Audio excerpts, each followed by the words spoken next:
आइए हम लोग प्रभु का वचन की ओर जाएंगे। प्रभु हमें अपने वचन के द्वारा बातें करें और इस शास्त्र के कुछ वचनों के द्वारा हमें आराधना के लिए प्रभु को तैयार करें।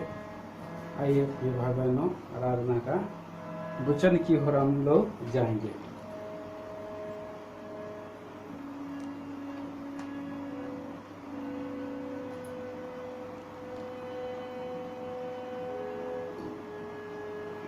आइए प्रभु का वचन हम पढ़ेंगे। भजन संहिता की किताब, और हम उसका पढ़ेंगे 100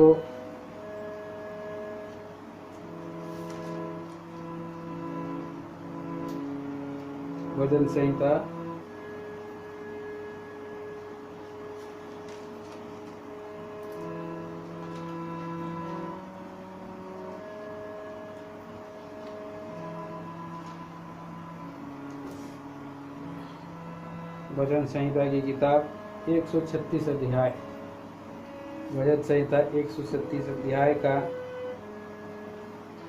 23 वचन से 26 वचन तक पढ़ेंगे। अपना अपना बाइबल आप लोग निकालें और इस भाग को हम लोग पढ़ेंगे।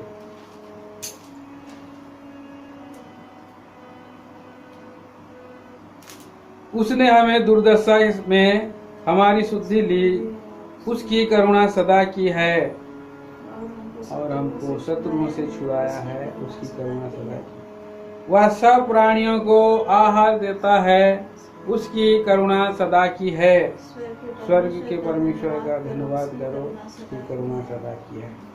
प्रार्थना करेंगे। स्वर्गीय पिताजी, हमारे जीवित और विश्वासियों प्रभु, हम आपके अनुग्रह सिंहासन के निकट में हम झुक जाते हैं, आराधना स्तुति वंदना करते हैं। आपके प्यारे सनातन स्वर्गीय प्रेम को हम स्मरण करते हैं। दयालु प्रभु, आज हमें आपने यहाँ तक लेके आया। दयालु प्रभु परमेश्वर, इसे आपकी करुणा के बारे में हम ध्यान मनन करते हैं। स्वर्गीय पिताजी, आप ही दया करें, अनुग्रह करें। सब कुछ आपके नाम की महिमा के लिए हो। जब तक आप स्वर्ग से ना देंगे, ना मैं कुछ पा सकता हूँ, ना बांट सकता हूँ, इसलिए कि आप ही हमारा शिरोमणि प्रभु उद्धार का सिंह है।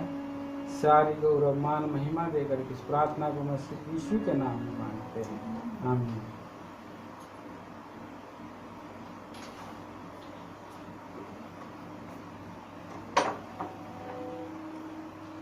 पवित्र शास्त्र के वचन के द्वारा जब हम देखते हैं, प्रिय बहनों भाइयों, उसने हमारी दुर्दशा में हमारी शुद्धि ली, उसकी करुणा सदा की है। ये वचन को हमने पढ़ा 36 अध्याय, 136 अध्याय, और पूरे अध्याय में आप जब ध्यान करेंगे तो हर पद में परमेश्वर की करुणा सदा की है बोल के लिखा है। परमेश्वर की करुणा सदा की है, क्योंकि हमारा परमेश्वर सदा काल का परमेश्वर है। परमेश्वर हमारा आज और कल और ईगानी एक सा है। प्रभु का वचन में हम जब ध्यान करते हैं तो प्रभु का वचन में लिखा है, मैं यहोवा बदलता नहीं, मैं यहोवा बदलता नहीं, इसलिए हे याकूब तुम नाश नहीं हुए। ना बदलने वाला प्रभु का प्रेम, ना बदलने वाला प्रेम है, और उसका प्रेम जो है और अनंत काल का प्रेम है और खत्म ना होने वाला प्रेम है।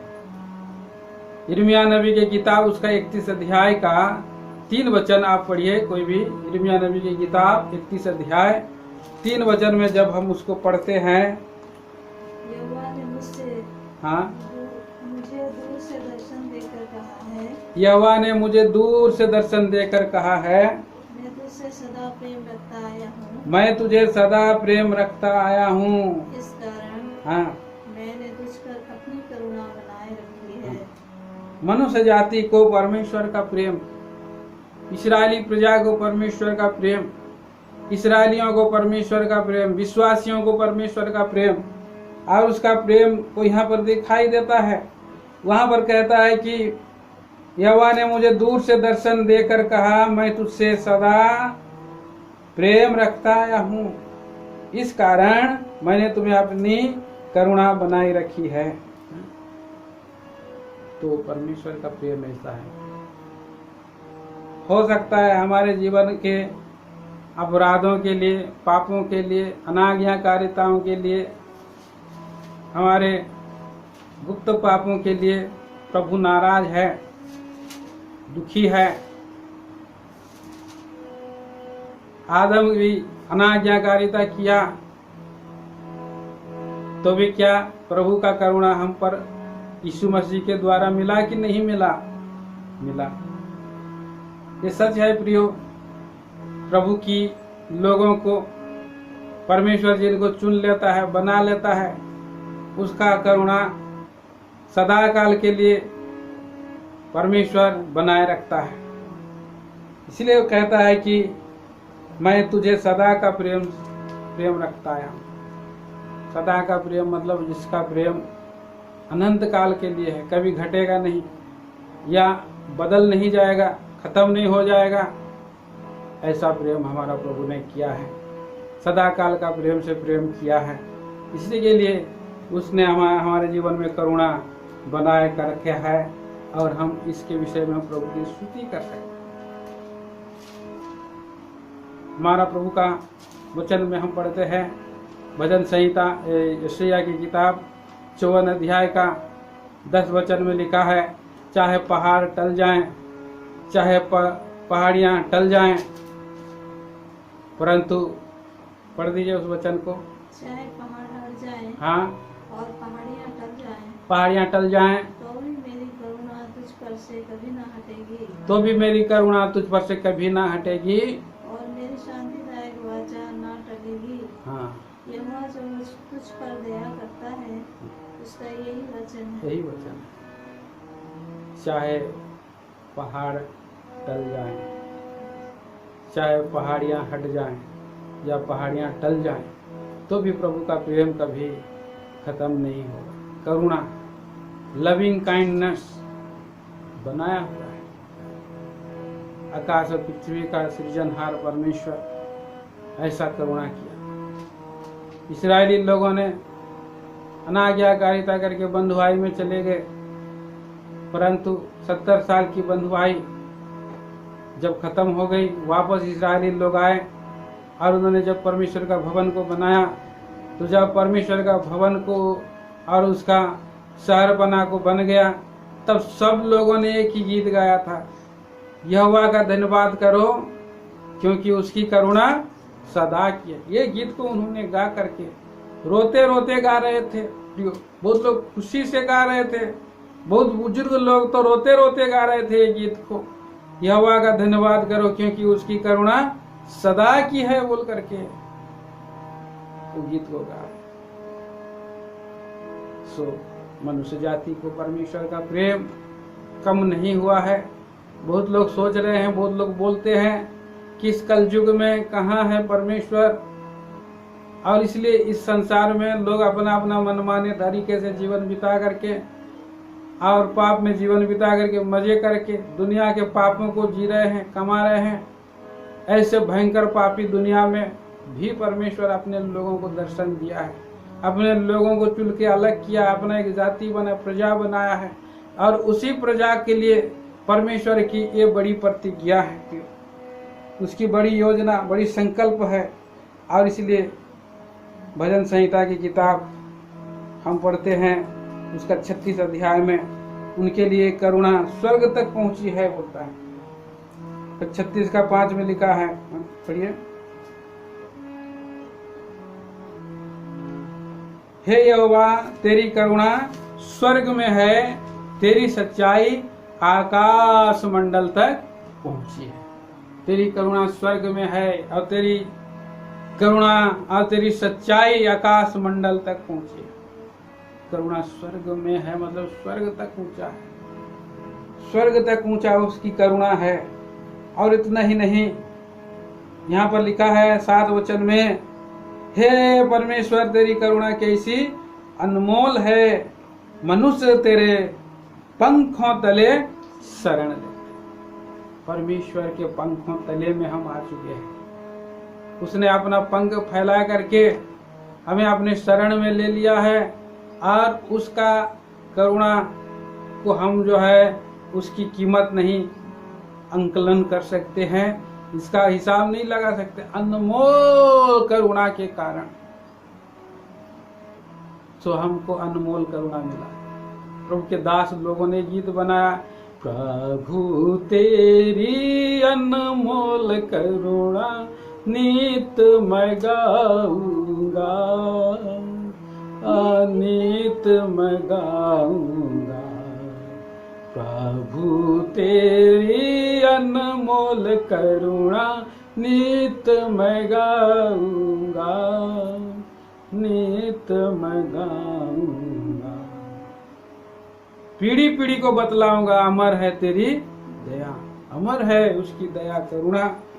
बिलाप गीत 3रा अध्याय, बिलाप गीत की किताब 3रा अध्याय में हम पढ़ते हैं 22 वचन। वहां पर बिलाप कर रहे हैं लोग, परमेश्वर ने उनको सबको छोड़ दिया, कितने बंधुआई में चले गए, कितने तलवार में मर गए, कितने मरी में मर गए, कितने जो है और अकाली में भी मर गए हैं। ऐसे लोगों के जीवन में भी कुछ लोगों के ऊपर में परमेश्वर का करुणा बना हुआ है और इसलिए वो लोग इसी तरह से गीत गा रहे हैं। और 22 वचन पढ़ दीजिए उसका। हम मिट नहीं गए, हम मिट नहीं गए, यह यहोवा की महाकरुणा का फल है, क्योंकि उसकी दया अमर है, प्रति भोर वह नहीं होती रहती है, तेरी सच्चाई महान है, तेरी सच्चाई महान है। परमेश्वर की विश्वास योग्यता के कारण आज तक लोग जिंदा हैं और इसलिए वो लोग ये गीत गा रहे हैं, ये परमेश्वर को स्तुति कर रहे हैं। ये हवा की महाकरुणा का फल है कि उसकी दया अमर है और प्रति भोर नहीं होती रहती। उसी महाकरुणा के कारण आज और मैं आप जिंदों की भूमि में आए हैं। हम जीवित परमेश्वर के पास आ चुके हैं और हम परमेश्वर के मंदिर की ओर झुक करके दंडवत कर सकते हैं। दानियल ने उस बात को जाना था, उसकी महाकरुणा के कारण वो बंधुआई में था जरूर, वो फिर और वो बेबीलोन देश में था, परंतु परमेश्वर की मंदिर की ओर उसने खिड़की को खोल करके सुबह, दोपहर और शाम 3 टाइम परमेश्वर को दंडवत करता था। आप सभी भाई बहन लोग आज प्रभु का घर में आप नहीं आ पा रहे हैं, यहोवा के घर के भूख और प्यास ने आपको मूर्छित कर दिया है। आप तड़प रहे हैं, मैं कब जाऊंगा मेरा प्रभु के भवन की ओर, मैं देखूंगा, निहारूंगा, स्तुति करूंगा, मेरा भवन, मेरा जीवन यहोवा की बाट जोते जोते मूर्छित हो चला है बोल करके बोलता है। भजन संहिता में हम पढ़ते हैं, भजन संहिता की किताब और इसका 84 अध्याय, भजन संहिता की किताब 84 अध्याय में आइए उस वचन को हम पढ़ देंगे।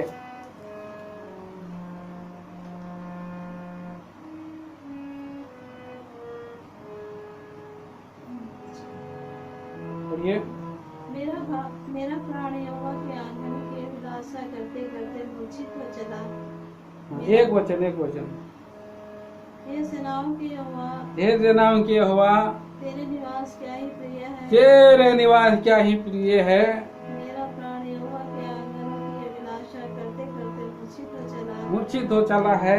मेरा तन मन दोनों जीते परमेश्वर को पुकार रहे हैं। हाँ, तो परमेश्वर के आंगनों के चाह में दाऊद का हृदय क्या हो गया है? मूर्छित हो जा रहा है।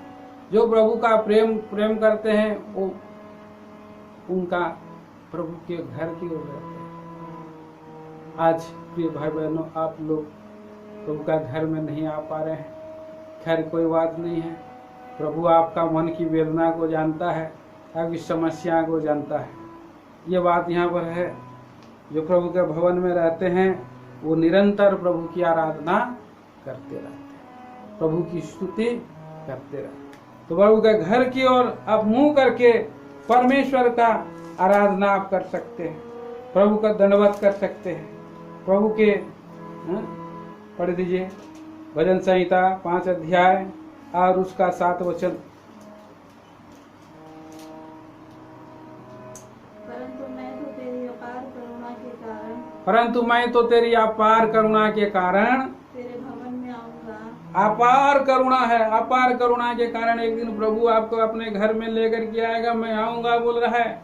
मैं तेरा भय मानकर हाँ, तेरे पवित्र मंदिर की ओर दंडवत करूंगा। मैं तेरा भय मानने वाला हूँ, तेरा भय मानकर पवित्र मंदिर की ओर दंडवत कर।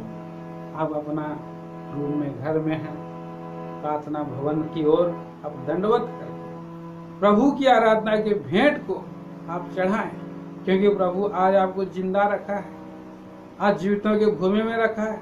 आपको प्रभु अपने करुणा के पंखों के छले और छांव में रखा है, और इसी तरह से हमें नाश होने नहीं दिया, बचाया है। यीशु मसीह हमारा छांव बना है। हम उस क्रूस के पास आ चुके हैं। उस क्रूस के लहू के द्वारा से, बहे हुए लहू के द्वारा से हमारे सब पापों को मिटा दिया है। ये हमारे लिए एक ही विषय है कि हम आराधना हजारों हजार साल तक निरंतर करते रहे तो भी हम करके खत्म नहीं कर सकते। प्रभु ने जो क्रूस का छांव हमारे ऊपर में डाल दिया, हमारे लिए कांटों का मुकुट, हाथ पांव में खीले, पांव और भाले भुकाए हृदय में, ये मेरे प्रभु ने मेरे लिए क्रूस पर चढ़ा, बलिदान हुआ, मारा गया, गाड़ा गया, जी उठा है। उसकी करुणा के द्वारा मुझे खोजने के लिए इस जगत में आया। उसकी करुणा आकाश और पृथ्वी से भी महान है। ऐसा प्रभु को हम आइए मेरे भाई बहनों, प्रभु की हम स्तुति आराधना वंदना करते हुए हम प्रभु का गौरव करेंगे। इन विचारों के द्वारा प्रभु हमें आराधना के लिए तैयार करें, आशीष करें।